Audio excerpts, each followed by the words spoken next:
Si Harper pala at Wemby ang bagay na duo sa San Antonio Spurs. Sa mga labang ito ay tinitingnan din po ng Spurs ang kanilang mga malalaro kung sino nga bang mayroong magandang chemistry sa isa't isa.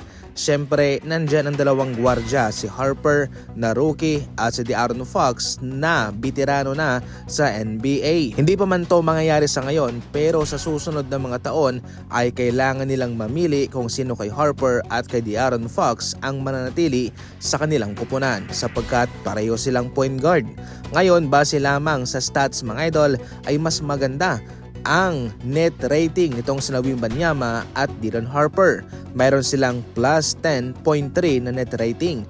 Samantalang sina Wembanyama at De'Aaron Fox ay negative 1.6 net rating. Nagpapakita lamang po yan kung gaano kadominante ang dalawang ito sa mga laban. Samantalang sina De'Aaron Fox at Wemby ay nahihirapan mga idol, nag-i-struggle.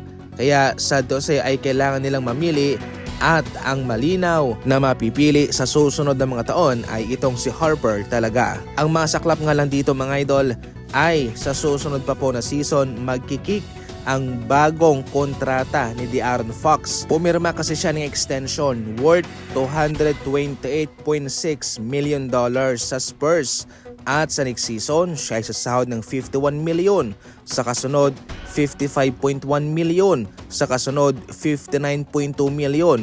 At sa panghuling season, $63.3 million. Ayon kay Brett Siegel mga idol, pinapapatunayan lamang ni De'Aaron Fox na ang kanyang bagong pinirmahang extension sa Spurs ay isa na sa mga pinaka-worst na kontrata sa NBA history mga idol. Kung tutuusin, hindi na nga raw siya yung number 1 guard sa Spurs kundi si Stephon Castle na.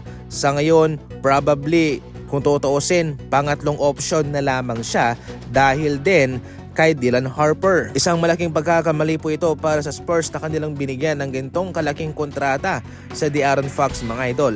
At dahil dyan sa kanyang mga ginagawa ay mas lalong mahihirapan din po sila na ma-move ito sa trade. Sa pangkabuuan, nagpapakita lamang po na itong si Harper talaga ang bagay na bagay kay Wembanyama. Marami nga ho ang pumupuri sa kanya na para bang matagal na itong naglalaro sa NBA na kahit na rookie, malaki ang kanyang kontribusyon, yung kanyang ambag para sa Spurs. Yung kanyang mga ginagalaw ay parang naglalaro na siya ng nasa 5 taon sa NBA. Hindi mo akalain na siya'y baguhan lamang, bagong nakapasok sa NBA o rookie. Para sa Spurs mga idol, isa po itong malaking pagkakamali na magbibigay sa kanila ng malaking leksyon.